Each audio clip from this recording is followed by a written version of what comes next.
All right, Dan. We talked a little bit before, and you know Adam, you know Gio very well. Yep. But Yep. still, Yep. can you introduce yourself for the audience? Yeah, sure. Sure. My name is Dan Taylor. I am the Director of Applied Sports Science for the Charlotte Hornets. This is my third season that I'm in the middle of right now. Prior to this, I spent 5 years working at Georgia Tech in the ACC. My primary role there was strength and conditioning, but I built it to be a really big blend of like sports science, and I oversaw and worked with sports medicine and psychology and nutrition and all the different kind of factions that came up. So I oversaw my section and worked with all of those to create a comprehensive unit, and I was there for 5 years. And then prior to that, I spent almost 10 years working again, primarily in strength and conditioning at a mid-major school called Siena College in upstate New York, which is kind of where I really cut my teeth in this sort of high performance world. I'm from England originally. I came over here when I was basically 19. Went to college over here, played basketball at the Division II level, met my wife, and stayed. So it's kind of a windy story.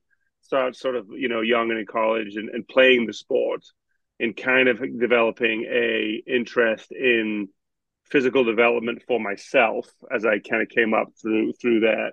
And then that kind of spearheaded me moving into doing it professionally with its own kind of windy story. So yeah, about 10 years ish in upstate New York. I was a personal trainer for about 3 years prior to that.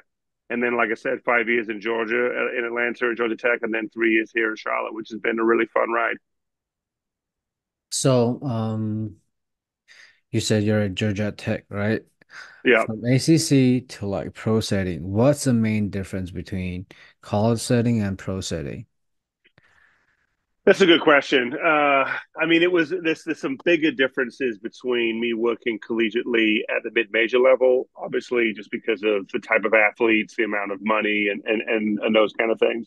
Um, what I would say is that people are people and athletes are athletes. It doesn't matter whether you're working with female, male, mid-major, high school. I mean, there's a little bit of a difference in terms of maturity level. The biggest difference, I would say, if I take out sort of the extremity of schedule and travel, which is a bit of an obvious one, is that in the NBA, particularly, probably more than any pro sport that I can think of, the athletes have way more autonomy than anywhere else.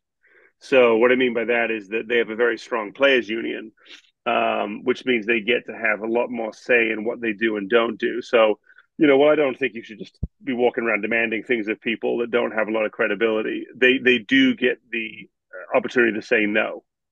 So when you're in obviously college and high school and other sections too, you have more say in what happens, and there's more of an expectation, and obviously college coaches can kind of lean in on it and kind of force them to do things. In the NBA, they can flat out say no, and what I think is good about that is I think it's good just in general. They should have a say in what they do because they are professionals, and there's a whole kind of discussion there. But I also think it tests your soft skills, it tests your communication, it tests your relationship building, and I think that that's a good thing. I think that's sort of an unspoken part of the industry.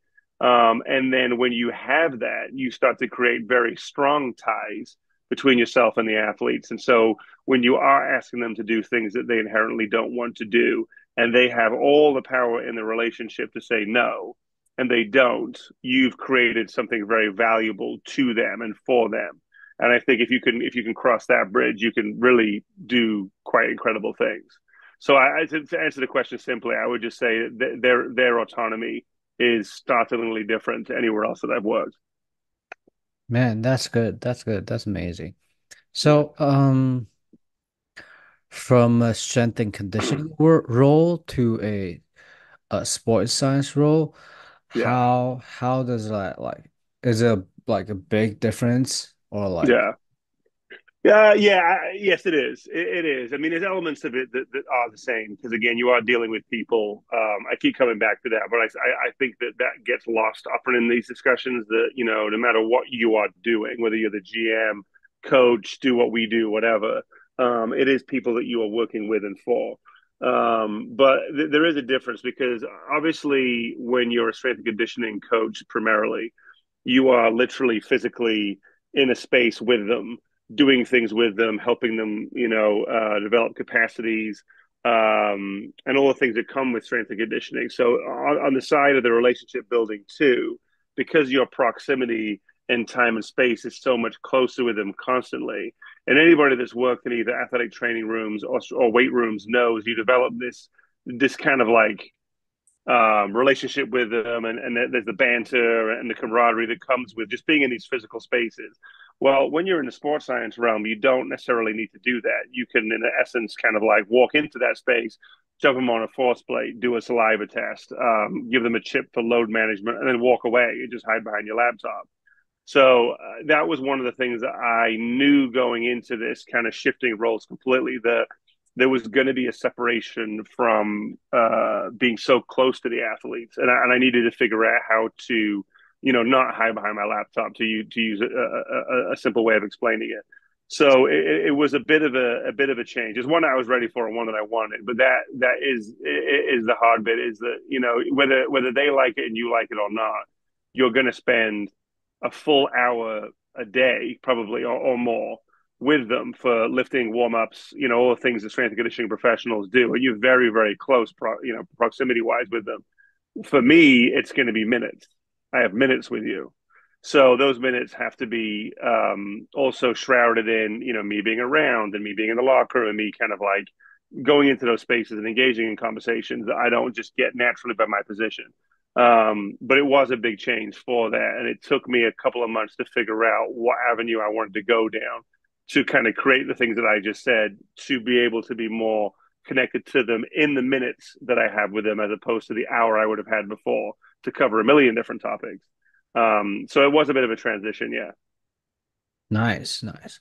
So, uh, what's interesting to me is like, in a college setting, we have all those like a force plate, catapult, whatever it is. Yeah. But I talked to so many people, like so many like sports scientists, no matter it's like England Rugby League, NFL, NBA, it all come down to like it doesn't matter like the metrics you track, it kind of matters, but like it all go back to like the relationship between you and the Yeah. athlete, the relationship between you and the coaches, Yeah. right? Yeah, yeah. I mean, and I am getting a bit of a reputation, I think, for constantly talking about this. And I just think it's so important, and I'm really glad that you just said that, because all of these technologies and science, based practices, data science, AI that's going to come in is massively important. It will change and has changed everything we do, obviously. For those of us and who have been in this as long as I have, and obviously longer for some people, they've seen the whole gamut. They've seen everything, and I've even seen it come in. But some people will forget that because they won't have been around when we didn't have such access to these things. So anyway, the point being is that whatever it is that we're choosing to test, whatever your GPS of choice is, whatever your modality of choice is, you have to ask somebody to wear it. You have to ask somebody and invade their space to put something on, have something film them, and in doing so, you then you have to, excuse me, get that information back, and then you have to do something with it. So again, it's easy to just sit there behind your laptop and look at a spreadsheet of cool numbers and go, man, this isn't this, or this happened, or, but then you have to be able to go back to that person and say, these are the things that we've seen. This is why it's important for you, and have them believe in what you're saying as part of their overall sort of picture. And then the piece you said about the coaches is just as important. And and I would even expand that to front office personnel. In college, maybe like certain athletic directors that maybe oversee these departments, maybe not the full AD, but some of the associate ADs. So you need to be able to go and talk to them and speak to them and say, look, this is why these things are important. This is why it impacts health. This is why it impacts performance. And so, the metrics of choice become way less important, because if you can't get a guy to wear the chip, who cares what acceleration zones are in? You know what I mean? If you do get them to wear it, but you can't put a comprehensive report that is visual and compelling enough for someone who doesn't really care about numbers, for them to say, "Oh, that's going to inform my practice and change how I whatever do treatment in the training room, or I actually run a practice." If you can't do those things or don't want to do those things, it doesn't matter. It doesn't matter what the sexy force plate metric you pick is. It doesn't matter at all. And so I think that, I'm really glad that you and I started with that. And again, I recognize that this is becoming a thing that I talk about too much, probably. But I do think that once you have that relationship, that ability to report, whatever, however you want to set it up, then you can do anything you want to, and then it becomes exciting because then you and I can go, okay, cool. Let's talk about force plates. Let's talk about metrics. Let's talk about plasticity of human physiology and what we can change and what we can't change. But if the first bit isn't done, then that stuff doesn't matter at all. And so, yeah, it is the most important thing, and it gets lost a lot. And I think people get so excited now because force plates are smaller and faster, and I'm doing a Zoom call with you on my cell phone, and GPS units are getting smaller, and, whatever it might be. AI is going to change how we look at data algorithms, blah blah blah. We're going to get so excited with that you lose, the forest for the trees, and I just think that the moment you do that, your ability to actually be effective is gone. So yeah, I agree with everybody else that you've talked about. Yeah, man. And I don't think we talk too much about this. I kind of think we maybe spend a little bit too much time talk about like data, talk about numbers, Yeah, talk about like yeah, uh, whatever load management it is, but we kind of ignore or whatever spreadsheet that is, but we yeah. kind of more ignore the human element in it. Like uh when I before I got to Louisville, I was at Taiwan. We don't Hmm. have like all those data. We don't have all those like sport technology. The only thing you have is like using your eyes to watch how people move and try to let your head coach understand what you're talking Yeah, about. yeah. And like after I came to like Louisville, like we are a D1 Par 5 school. Like we got all those resources. So Hmm. everything now is like, oh, just numbers, numbers, numbers. I Yeah, feel like we're kind of losing it though. So it's yeah. interesting. No, I agree. And we can move on from this topic too. But just as an ending note, your point about being home in Taiwan is there are coaches, whether it's strength and conditioning people or even athletic trainers, whatever, who are foundationally better at what they do because they have the ability to do the things that you've said, like use experience, use knowledge, really more importantly, create a meaningful relationship with coaches, players, whatever. They are a foundationally, fundamentally better equipped to do what they do than somebody who has the $1 million facility, multi-million dollar sports technology, and has not cultivated the ability to do what that gentleman back in Taiwan has. The people who are the best at this, the people that will win this space, the people that will create long lasting change are the ones that can do both. Yeah. And not, and in my experience, I'm sure yours too, not everybody does. So that I think of a lot of takeaways that may come from this podcast, I think that is an important one for the people who are listening and for you and I to always remember. Yeah. Before I go on to the next topic, I kind of want to share Sure. something about it. Is like so before I came here, I got like 5, 7 years, 5 to 6 years of coaching experience, basketball, rugby, track, whatever it is. Never use a force split. Never. Right. Never used a GPS before. So I just got here like six Yeah. months. And then what's interesting is I literally teach like other coaches. They're here, they're born in the state, they Yeah. use force plate for years. I literally need to teach them, oh, what metrics means, what like how to Yeah. match those with movement, how to match those from how we see on the court. Yeah. Yeah. Yeah. No, no, it's an interesting thing, and what I'm about to say, it just like you, is not a knock on U.S. professionals at all. It's not. I have found though, and I think it's because the USA is such a big country, so well funded, particularly in the power sports, the Power Five colleges, and the Olympic sports, and so on. That when you have smaller countries and nations like Taiwan, UK, where I'm from, Australia is an interesting one because it's a big landmass with a smaller population. Is that there is a better blending of sports science, academia, strength and conditioning, coaches in most of those countries. I'm not sure about Taiwan, so I don't want to speak from ignorance, but coaches have to have certain levels. Like I'm a level two coach, I'm a level three coach. That would be strength and conditioning, but that will also be tactical coaches. And so it's not necessarily that one is better than the other. I mean, there's an argument there; they're just different. But what I think I'm saying is the blending of all those things that comes from these countries, and the reason they have to be blended is Taiwan is so small that if you have an elite 100-meter sprinter that suddenly kind of comes to the ranks, you can't screw that guy or girl up because he or she is. I mean, it's multi generational.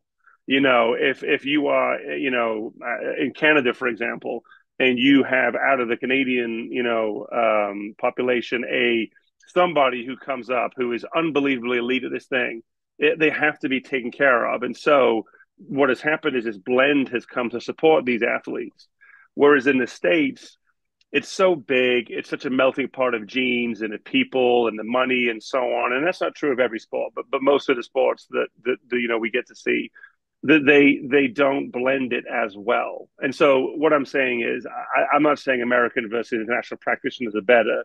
I just think that international practitioners, in my experience, have a slightly better beginning point as they come through and they come up the ranks of blending all of these things. So it's not a surprise for me that you feel that way.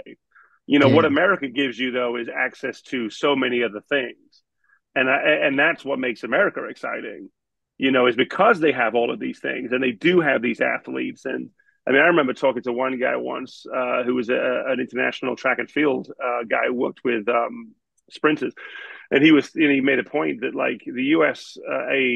Track and field team is amongst the best in the world.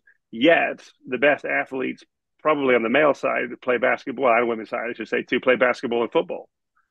You know what I mean? So you have these guys in basketball that would be elite. I mean, elite high jumpers and elite triple jumpers, and these football players that would be unbelievable sprinters, but they just play football.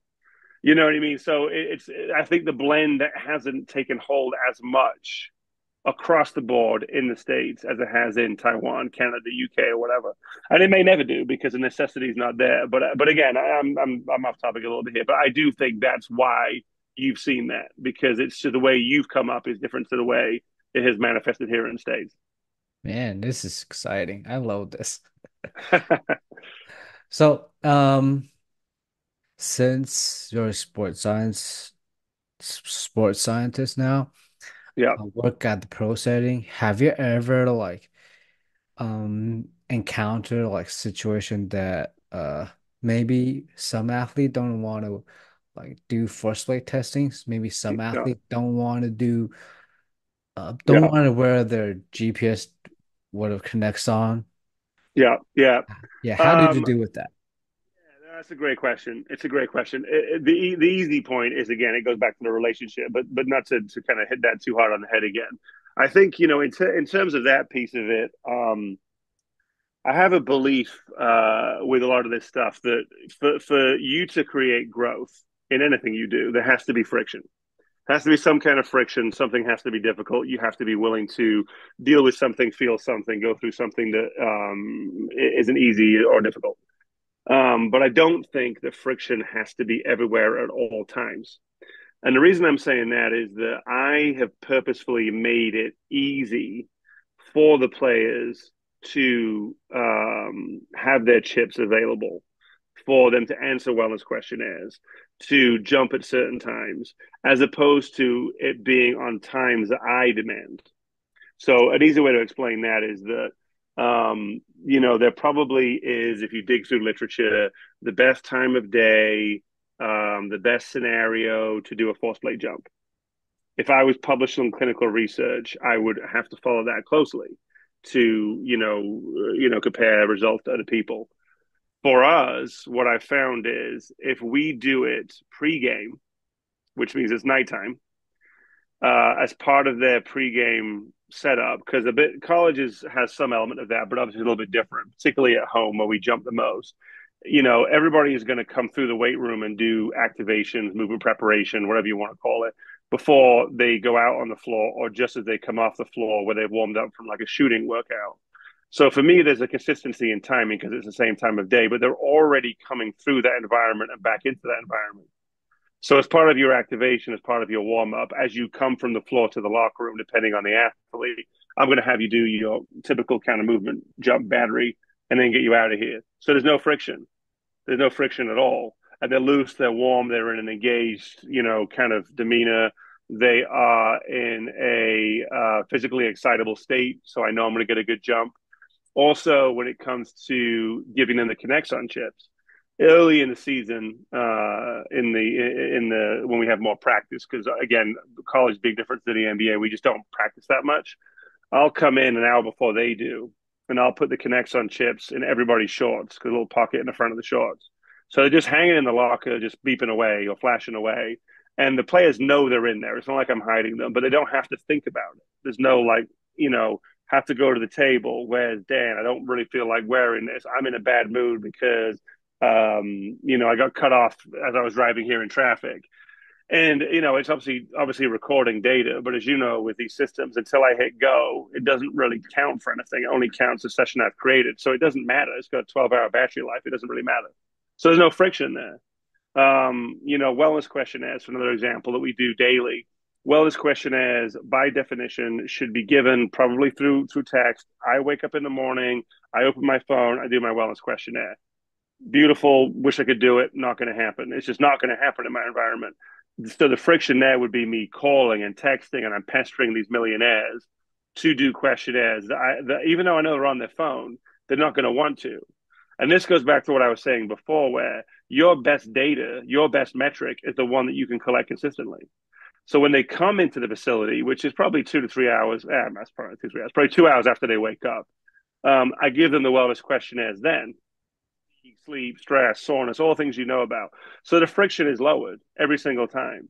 And then I found that just with the relationship piece I said before, once the friction is down, then you can pretty much find your way to do anything with them. And then there will be friction based moments where you need them to jump for a return to play protocol, or there's some like we do salivary biomarkers using like a little Q-tip to collect saliva. So sometimes on the road, I've got to do it on the bus as we're going from the hotel to practice. They don't want to see me at 9 a.m. on the back of a bus when all they want to do is eat a breakfast sandwich, wake up, and go to the gym. I'm the last person they want to see. So there is a bit of friction there. And I'm willing for that friction because I think that biomarker is important, but I have all the other ones taken care of. I have a good relationship with them. And then the final part, which is something that you can't teach, which I know you're aware of, is what we call feel. It's a nuanced thing about these relationships where is this data right now so important that if I piss this guy off, I'm going to make him do it or take this or do the questionnaire. Is it that important to piss this guy off? Or can I wait? Or can I do it tomorrow? And that again is where there's this constant battle about art and science, and this it's always in the middle. As art and science can't exist without each other, and I think that is how I really go about it. It's relationships first. It's reducing friction as much as I can. It's picking friction when it's worth it, and then it's just having the most feel that you can, and remembering that everything that you collect consistently should elicit some type of change somewhere. But in that moment, is it actually worth it? And if it's not, don't do it. It's because you're not as important as the things that we are doing are, as important as the data we're collecting is. And I mean this respectfully. I'm not curing cancer. You know what I mean? Like the data that people collect to help find cures for terminal diseases are significantly more important than if I miss a force plate jump. And I think again, forest in the trees, we can do it tomorrow. we can do it tomorrow. And if my relationship is strong enough with that guy and I know there's a reason why and it genuinely isn't worth the friction, I'm going to move on. And I think they appreciate that and they'll come back and they'll do it for you. So there are instances, yeah. I mean, I've been told no a few times.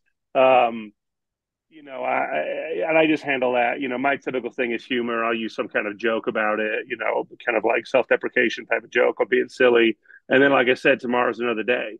But I think if you build it, I hate to use the word culture because it gets overused, but if you build a system that's strong enough, it can take hits here and there.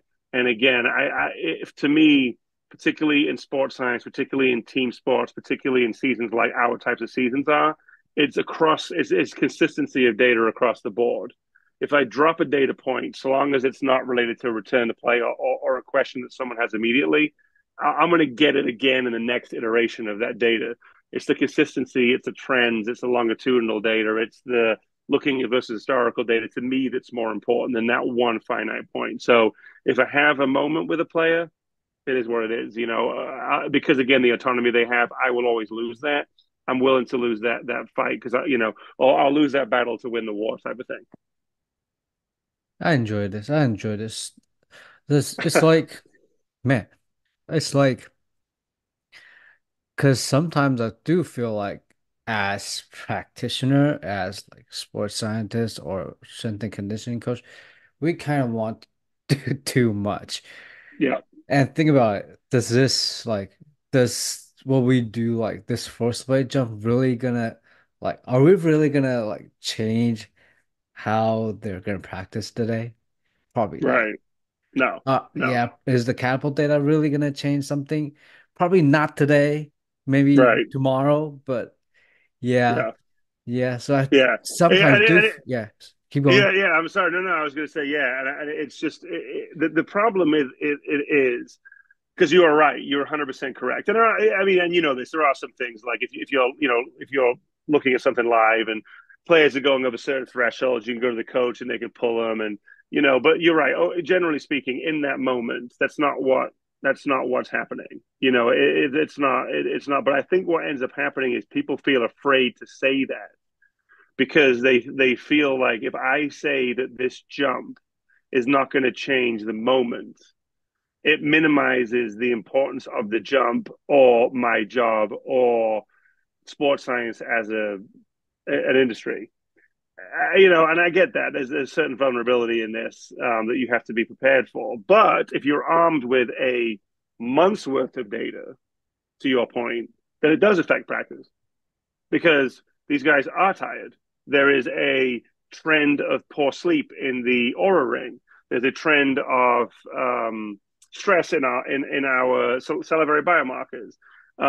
Just because the one I did today doesn't change the immediate setting, it will. If the system is strong and the people involved are open to it, they will change it. So it is not easy to say my jump today will change practice. Probably not because you're jumping in. Well, in my case, you're jumping and you're about to go play. I'm sure as hell not going to go to coach and go, well, I mean, his peak force is down, coach. I wouldn't play him tonight. I mean, I know we've got 5 minutes here, but I would pull him. But what will probably happen then is it's okay. That is something to be aware of, along with the last two jumps we've looked at, which are trending down. So what is important then is to go. It probably is not going to change the game, but what it will change is there's some fatigue in that. So coach is going to play him 38 minutes. Can we have hydration strategies? Can we have halftime fueling strategies? Can we have discussions with the training staff about post game because he's fatigued going in? He's going to be very fatigued coming out. So I do think that there's some strategies within it you can then work with too. And if they miss the jump because they're in a bad mood and don't want to do it, that's a data point. Why were they in such a shitty mood that they wouldn't do it for you? If again the relationship is strong, what is going on there? Maybe there's some stuff going on at home. Maybe that's a secondary conversation. Maybe I look into the data and go, wow, they really have mentioned poor sleep. I missed it. Maybe we get sports psych involved. So everything is relevant. You know what I mean? It's you can't become so tied to something that it becomes your everything. Like I really love force plays. Force plates are fantastic. the way that force plates are now compared to 5, 10 years ago, we've learned things about athletes that we never really knew before. But it's just a very expensive weighing scale. Let's not get too far away from it here. It's also a very controlled jump, landing and leaving, which is similar to, but not exactly the same as the 95 jumps my players are going to do in the next 2 hours. So does it tell me stuff? It tells me tons of stuff. Is it worth doing? Absolutely. Is it the be all and end all? No. And I think if you become like, force plates is my thing, it's all I've got. Again, there's you're like, I'm not saying it's not important because it is important. The metrics have changed how we train, how we evaluate, whatever. There's research papers that tell you that they're useless. There's research papers that tell you they're the greatest thing ever. You have to decide for yourself for your practice. But like you just said, there's a lot more stuff. There's a lot more stuff. Because if you didn't do your force plate jump with me, you probably did grab your chip. You probably did your wellness questionnaire, and we may have done a salivary biomarker. So I've got and I'm going to get load metrics from the game because the way we do it in the NBA is from cameras. So I have 4 of the 5 big rocks that I utilize. Who won that fight? I did. That's So just cool. so I just think you got to keep that kind of mindset. Yeah, love it, love it. Cool. So, uh, we talk a lot about the relationship part of the job, uh, how we handle those situation. Yeah, Next thing I want to talk about is I know like people kind of talk a lot about it is like uh the metrics that like every sports scientist, every strength coach have like different metrics they track. So what are the metrics like you think is important that's gonna change the communication between you and the coaches, you and the strength yeah, coaches? yeah. Are you talking specifically from force plates, or are you just saying in general? I want to go from force plates. Yeah.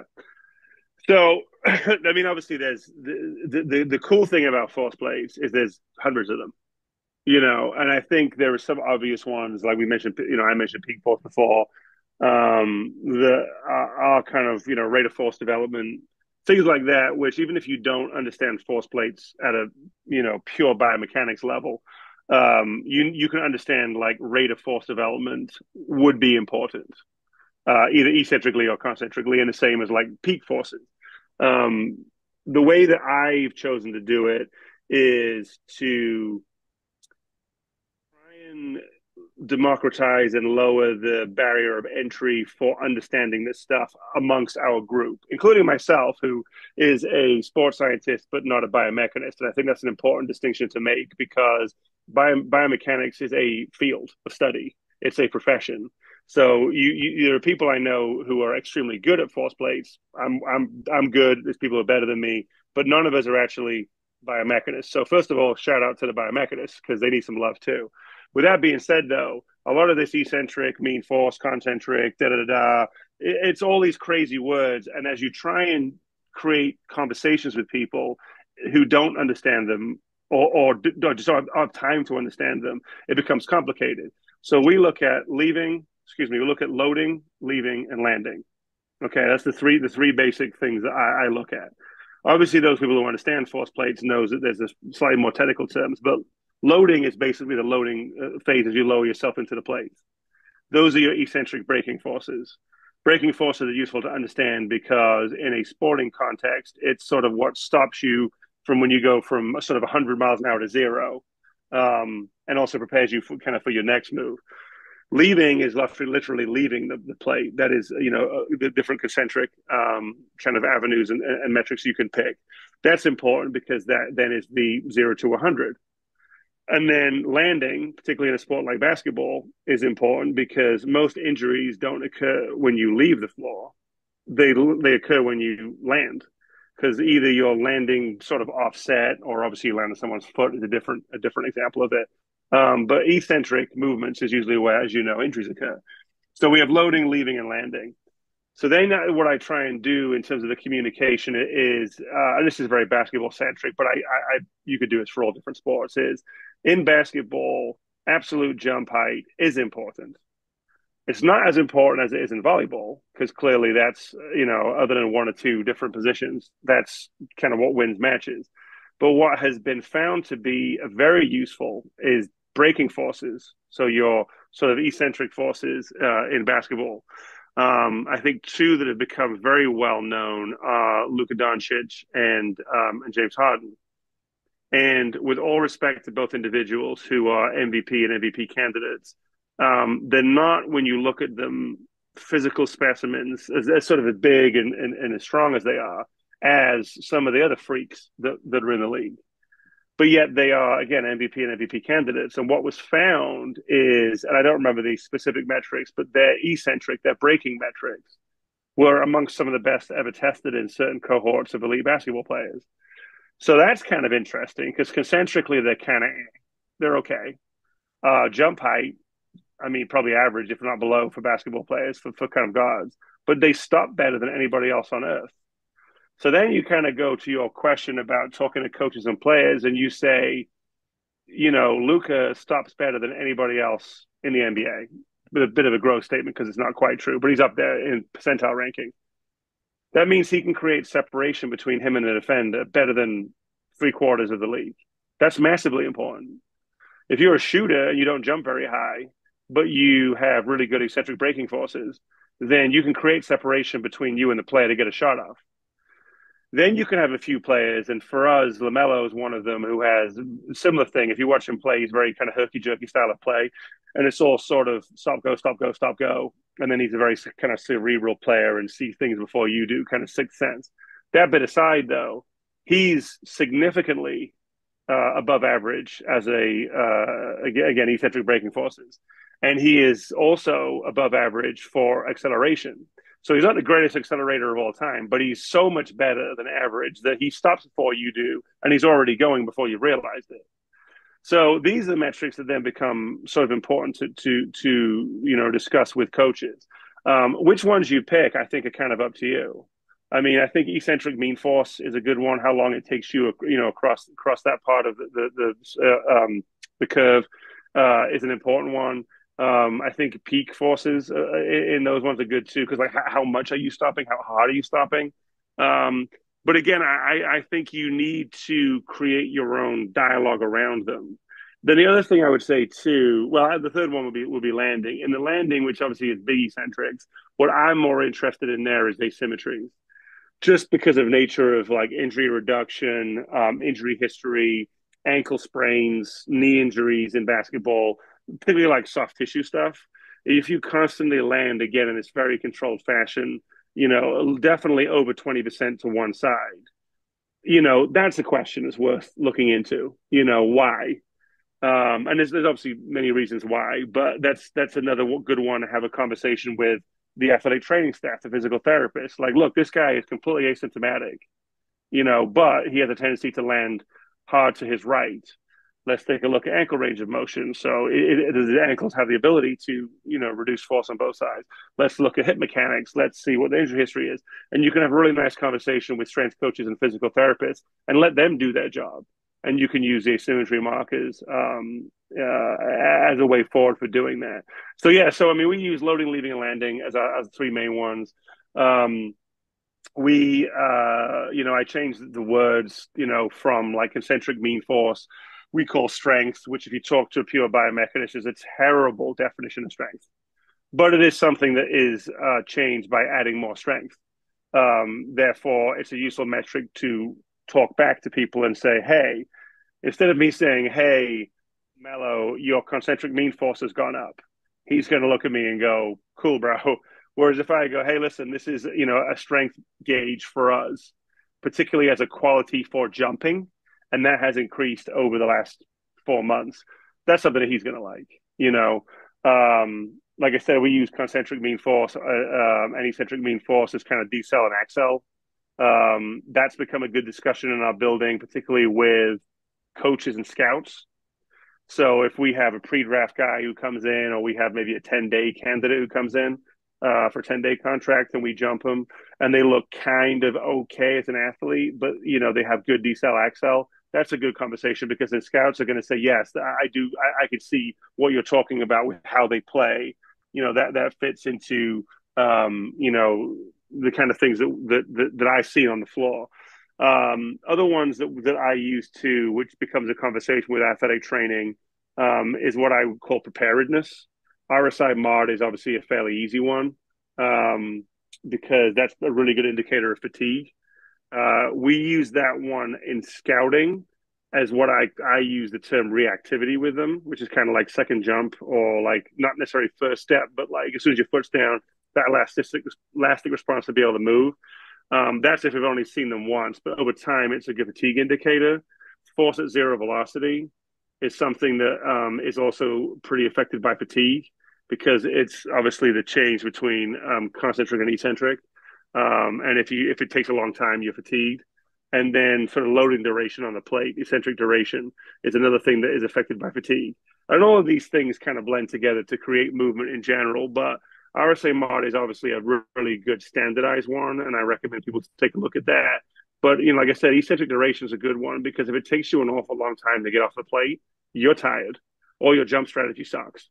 You know what I mean? And that's a different thing. But so particularly in my environment where the travel and game expectations elicit like rapid and aggressive amounts of fatigue, things that monitor fatigue and help give us a guide as if we're getting our fatigue are probably more important than just looking at things that are like, are we increasing peak forces by virtue of training strategies?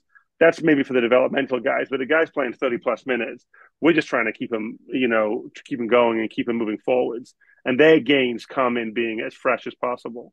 So I know that's a lot, but as you know, force plates, I mean, you could talk about it for hours, but I think if you can democratize them in terms of making them simple for everybody to understand, if you can create verbiage around them that's easier to discuss, people who know those terms have at it. People who don't, you've got to be able to talk to them about it. Because if I go to coach and say, look, I'm recommending less in practice, or a player to sit practice, or something else, and I'm talking about reactive strength index, he's going to tell me to leave the room. And I wouldn't blame him. If I'm telling him it's a preparedness value, it's a fatigue value, it's whatever, he's going to be more willing to have a conversation, because he knows that player played 38 minutes last night. You know what I'm saying? And then it's incumbent upon the player, sports medicine, nutrition, and keep going down the list of disciplines to find ways to help reduce the fatigue and then bounce them out of it. So when we force play jump them again, they're at least the same, if not better. And then you're winning. So that to me is a bit more of an important conversation than just Dan's favorite force plate metric. Because my favorite force plate metrics depend on time of year, the questions we're asking, and what the hell's going on. You know what I mean? So that's a very long explanation. I apologize if I rambled there a little bit, but I just think you need to find what the group that you work with values, and help them, which then inherently helps them find questions, and then use the metrics at your disposal, of which there's too many, to then answer those questions. When you found the answer, you have to have the right language to be able to then funnel it back to them. And then I think you're winning when it comes to force plays. Nice, nice. Learn a lot, man.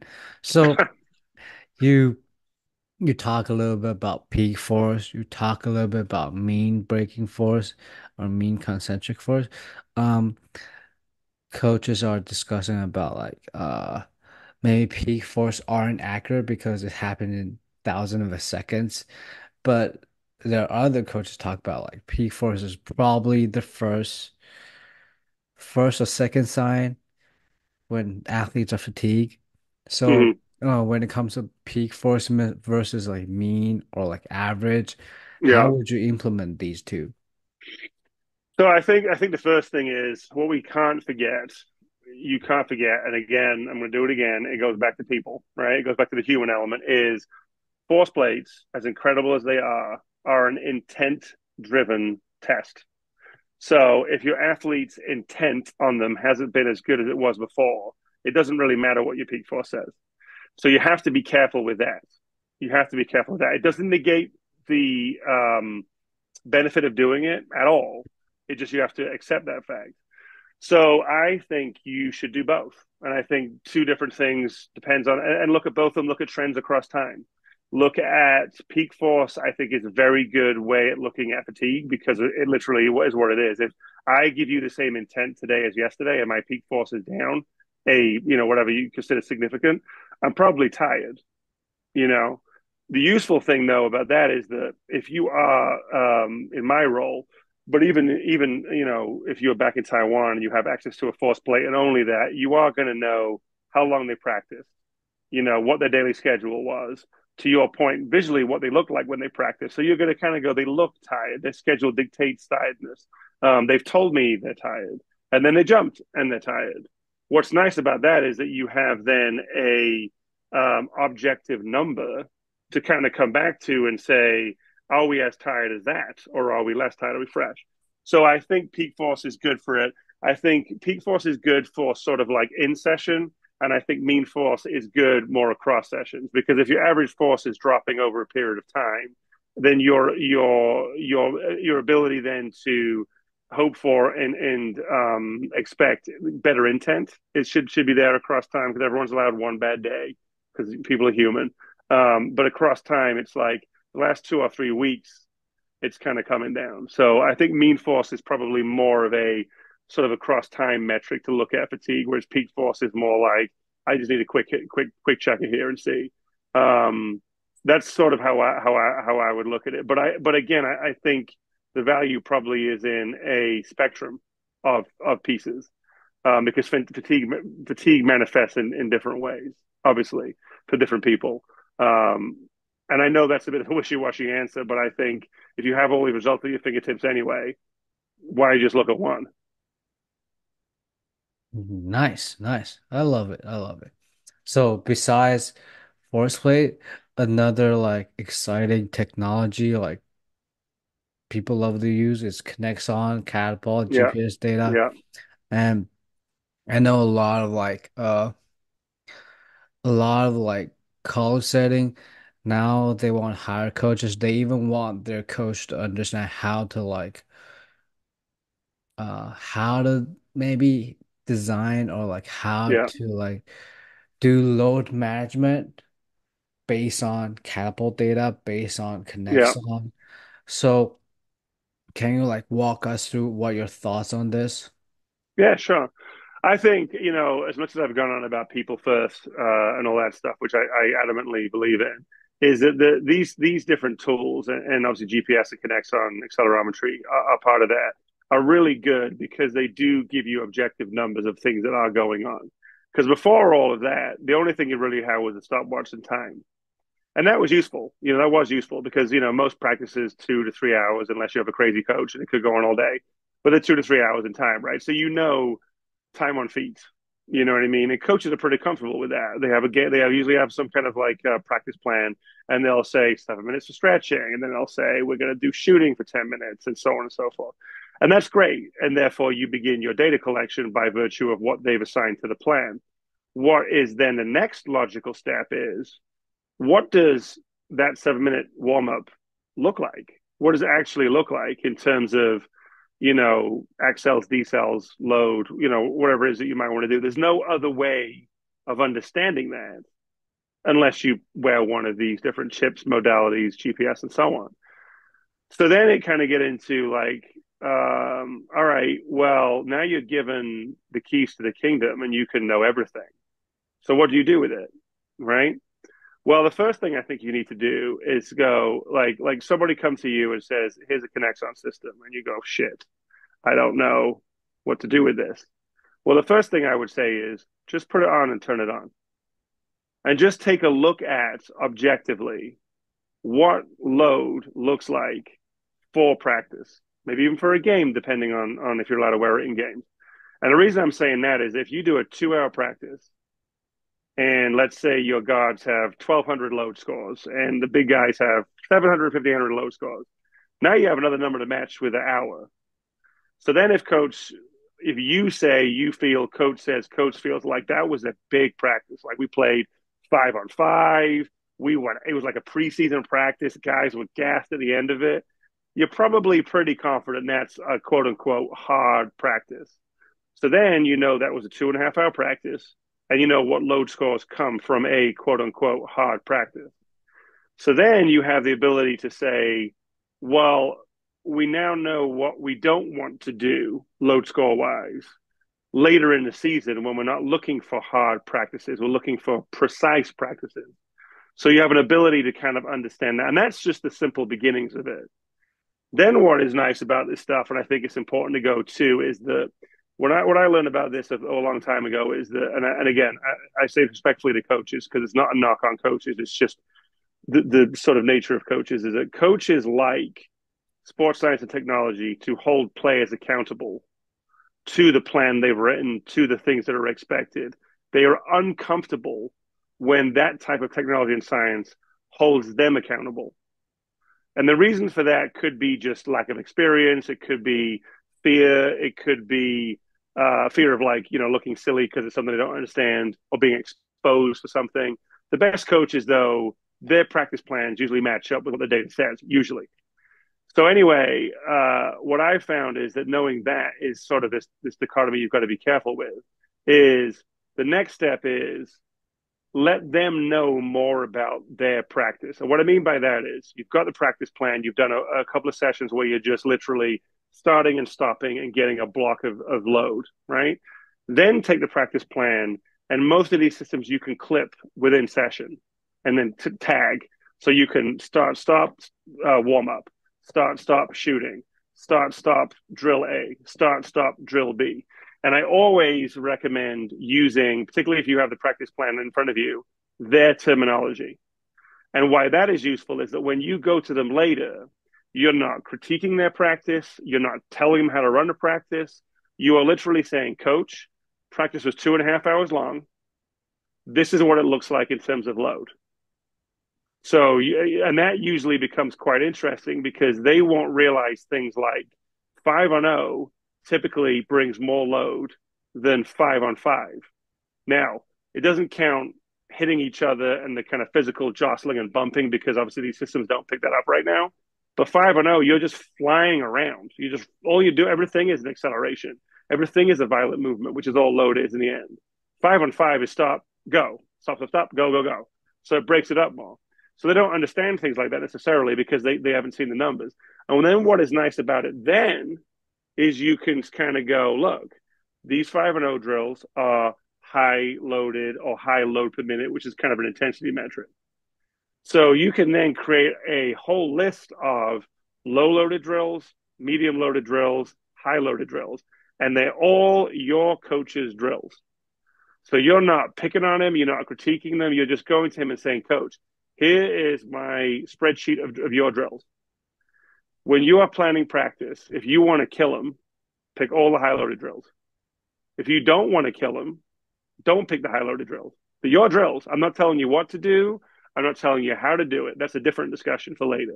I'm just telling you this is the quantification of your drills.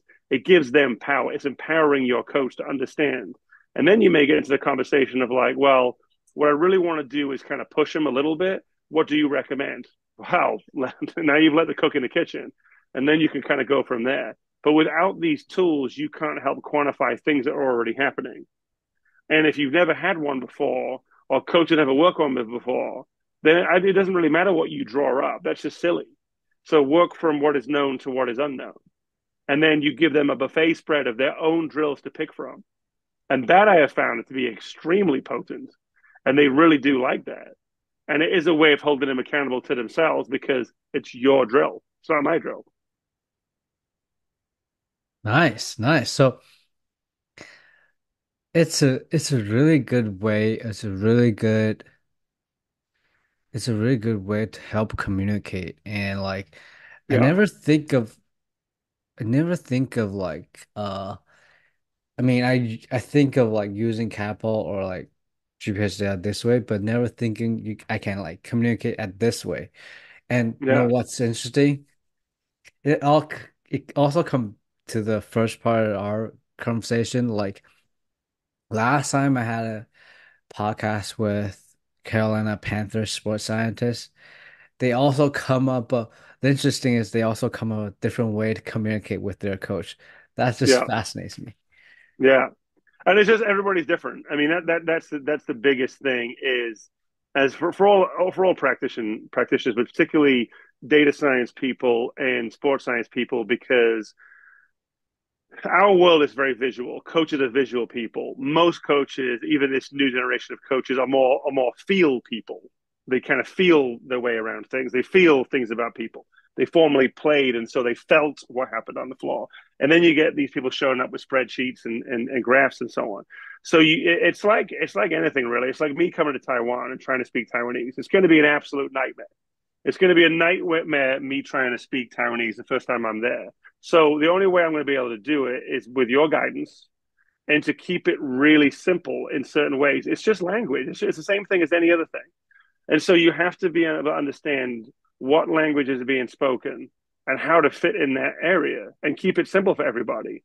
The other way that is to describe it too is there's this sort of like it's a bit of an elitist sort of like I'm better than you vibe where you say that our athletes are dumb, they don't understand this stuff, or like they don't have time.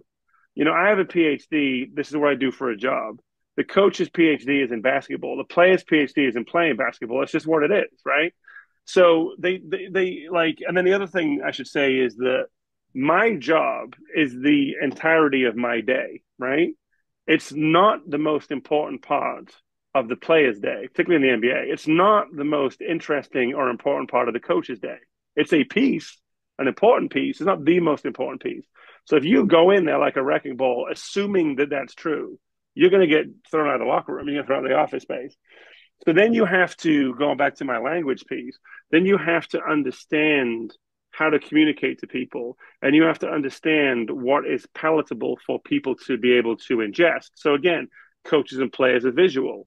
So graphs and well put together visuals are more useful than spreadsheets and numbers. Because coaches are going to go, okay, this is cool. You've given me what practice looks like as a load block, and you give me this buffet of drills. But is that good or bad? Is that too much or not enough? Like, how do you quantify these things? Now, some of that takes context, and it also takes some amount of historical data to say, well, this was a law, this happened when this happened, and so on. But excuse me, but they're going to ask you these questions back. So, the way that I always tell people is, and this is again not a knock at anybody, is when you talk to athletes about this stuff, it's like a TikTok. You have to make it appealing, visual, engaging, and fast, and then be done. If you can't do that, there's no point talking to them. And it is not an insult to the players because, again, they have way more going on in that moment than you realize. And so you only have that amount of time for them. When you talk to coaches, it's like an Instagram. Instagram is visual. It's got the same kind of pieces to it in terms of the TikTok for the players, but it lasts longer because it's a picture as opposed to, or it's a longer video. It also has text, so you can add a bit more context. You can talk a bit more, but it's not long because you got to get out of there because assistant coach two is coming in. Players going to come and complain. Media's got to come across. They have wives and families and things to run.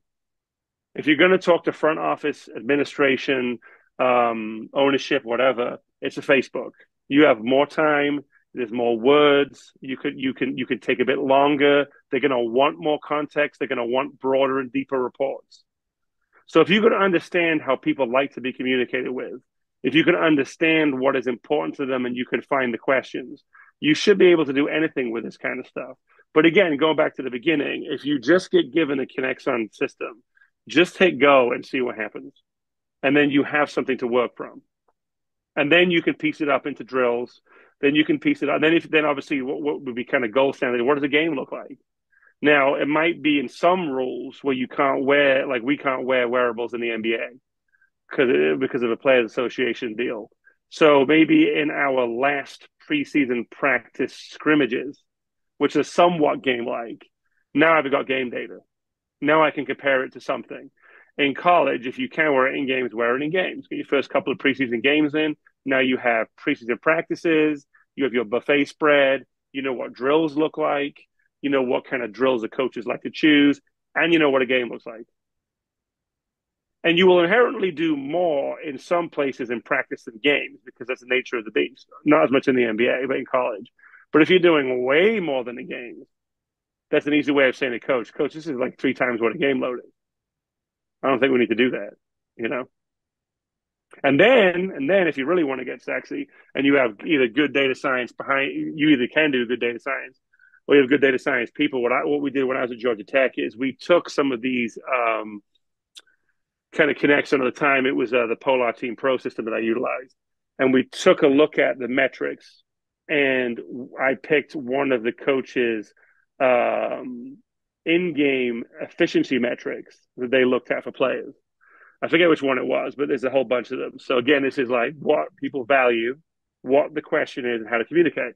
So it was a certain efficiency metric for players, and they ran this correlation analysis. This group of master students to look at a couple of different metrics, and they found that load and distance in the Polar Team Pro, which correlate quite closely anyway, were really strong indicators of whether particularly for us, it was the point guards, the point guard and combo guard we had. When they had a certain amount of mileage slash load, their efficiency in games was usually less or better, depending obviously on the distance. So more distance was basically led to less efficiency in games, win or lose. And so that was useful because then now I'm adding in another layer of stuff and things that the coach finds valuable. So I can go to coach, and which we did, and say, Coach, when we cross a certain amount of mileage 2 days before practice, more often than not, player who was an incredibly key player for us now plays in the NBA, he was less efficient in the games. When we were below that threshold, his average efficiency or better. And why that's important is because if he plays well, we typically win, or we have a chance to win. So that was something the coach was like, oh, that's interesting, as opposed to his Dan with his load metric number. Like it's a load metric number that connects directly to something you hold important and can hopefully impact winning. And there were some times when it just wasn't what it was, and we blew that number and wasn't what it was. But there was a certain amount of mileage 2 days out and a certain amount of mileage 1 day out that led to certain efficiencies in games. And it isn't, and we ended up winning the ACC championship during the COVID year, which has a million reasons why we did. It was an unbelievable experience. Anybody that got through the COVID year knows that.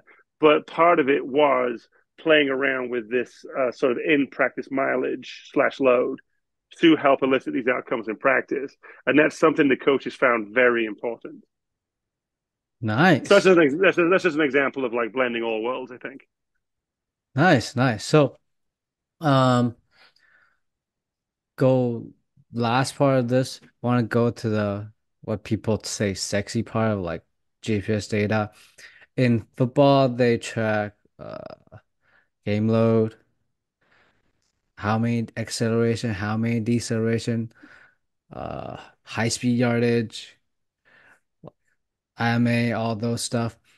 And when I talk to like basketball coaches or like sorry, strength and conditioning coaches in basketball, we usually track player load and what's intensity. Mm, So in your term, like what would you look at like yeah.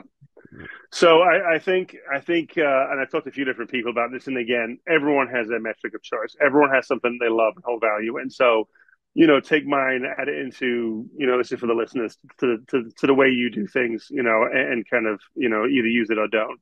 I think looking at accels and decels is important, particularly for return to play scenarios, more than just like everyday checking in.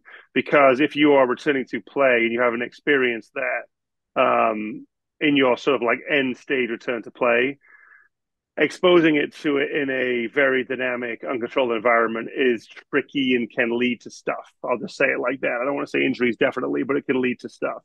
Generally speaking, though, the ones that I look at because they're sort of, well, I'll just say them first before I tell you why. Obviously, time, that's simple. How long were we doing stuff? Age old, everyone knows time, easy to talk about. Time, distance, load, load per minute, which is essentially intensity. And then I like to look at max speed and average speed. Those are the big seven. Now, max speed and average speed, a lot of that is just to kind of understand, was it a fast game? Was the pace high? More so than like doing anything particularly with it. Also, going back to the return to play piece, those are numbers that we then know that players are hitting in games routinely. That can give the strength coaches, the physios, and so on, again, an ability to expose them to that in end stage rehab and say, look, we want to get certain types of accels and decels.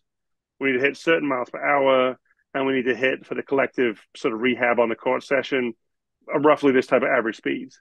So we know that they've been exposed to these kind of speeds because we know we're going to work on the loads. We know we're going to work on the intensities. That sort of at this point should be everyone should know that. But I just think that if you could then take a look at the speed, what's useful too with that from return to play part of it, while I'm thinking of it, is even though running on a treadmill is obviously different from running on the floor, and we can talk about that another time.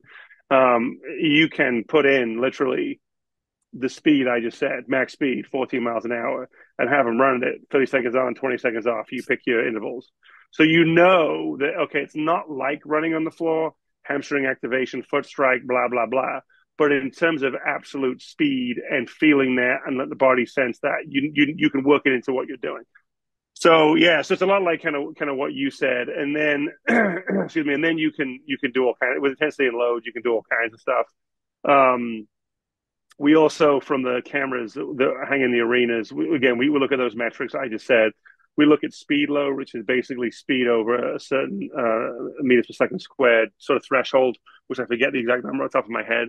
And that's one of those things where if you do have a high load in a game, but maybe the intensity is not quite high, but your speed load is high, that loads come. You've been kind of flying around a little bit. So that's the other one that we look at a little bit as well to just see who's kind of playing fast. What's interesting though, and I think is important to know, and coaches can lose track of this sometimes, and I think young practitioners can, not so much for developmental people, players and athletes. College, I think it probably depends.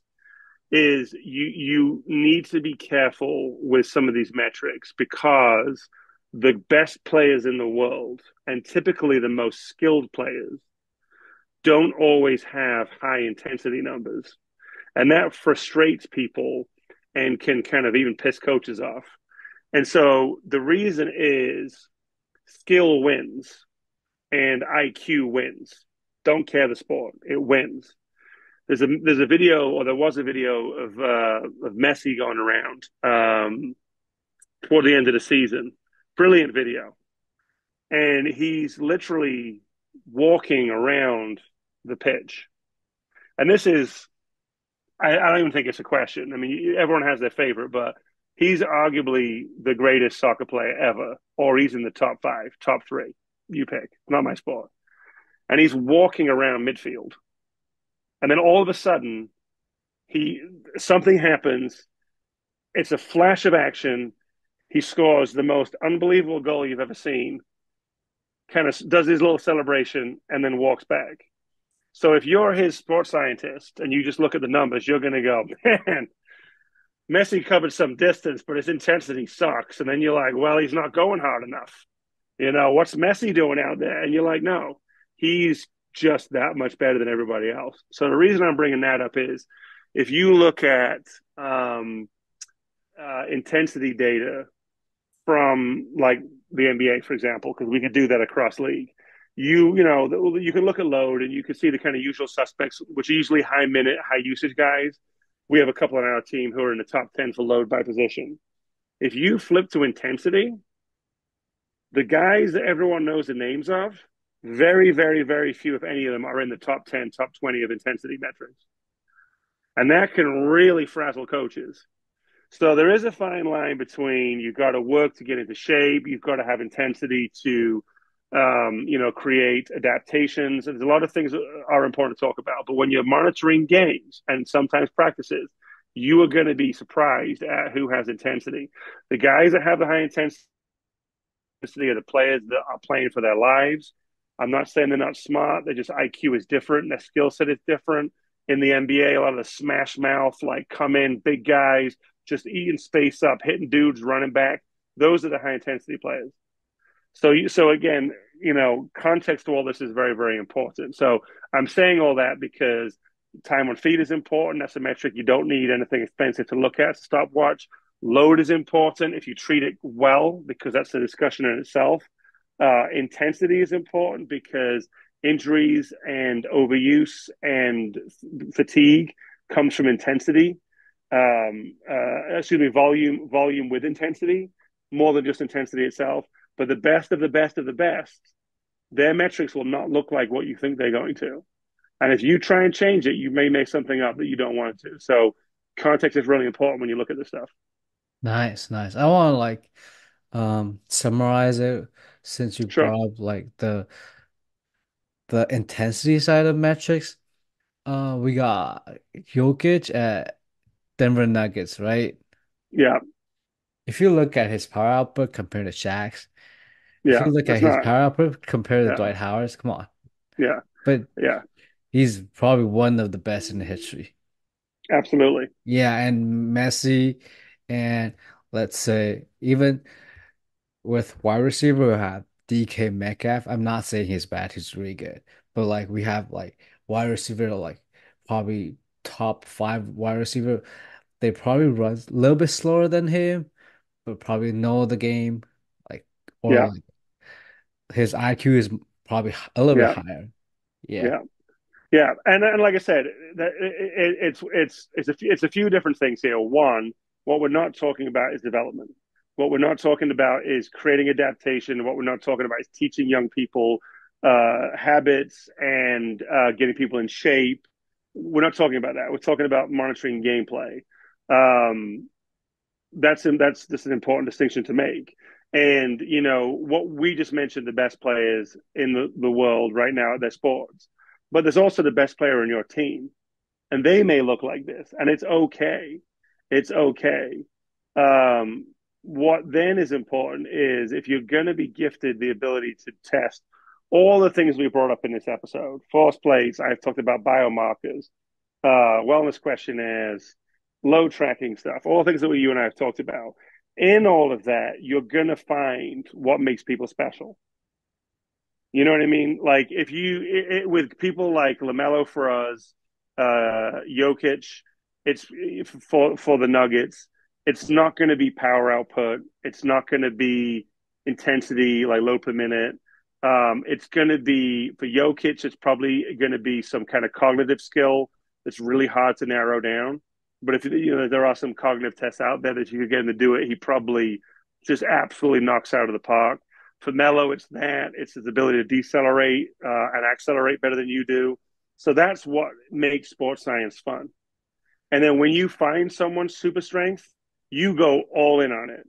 And then you figure out which of the weaknesses are plastic enough to create change without affecting the super strength too much. Because again, what makes people good, you don't want to mess up with. And then you become a very useful, successful practitioner. If you just go in there and go, oh, peak force is bad, Jokic, we need more cleans out of you. You know what I mean? Like you're probably barking up the wrong tree. You know what I'm saying? Like, yeah, guy probably needs to work on his conditioning because it's probably something he loses quickly just by genetics. Um, you know what I mean? And then maybe there's a couple of things you can work on too.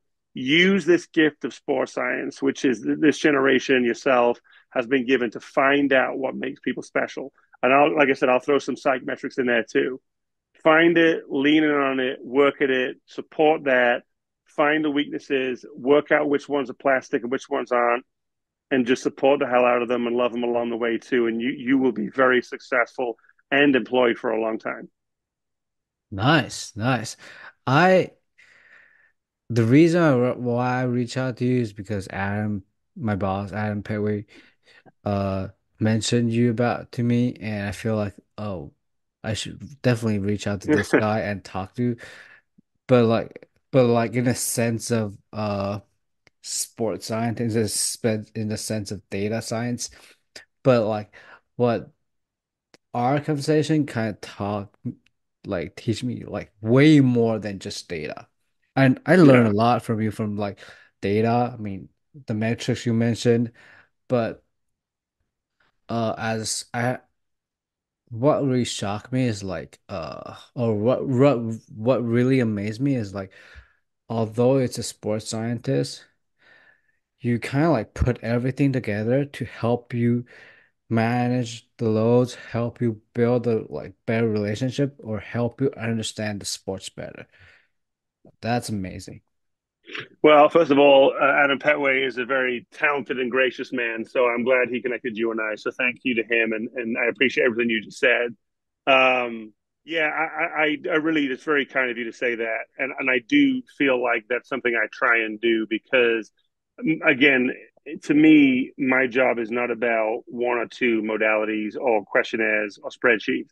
My job is all of them, tell stories to the right people to ultimately help people. And if helping people then elicits winning, which creates monetary things for colleges and teams and players and myself, cool. But if you can solve problems and help people, then like I said, I think that's the most important thing. Nice. Nice.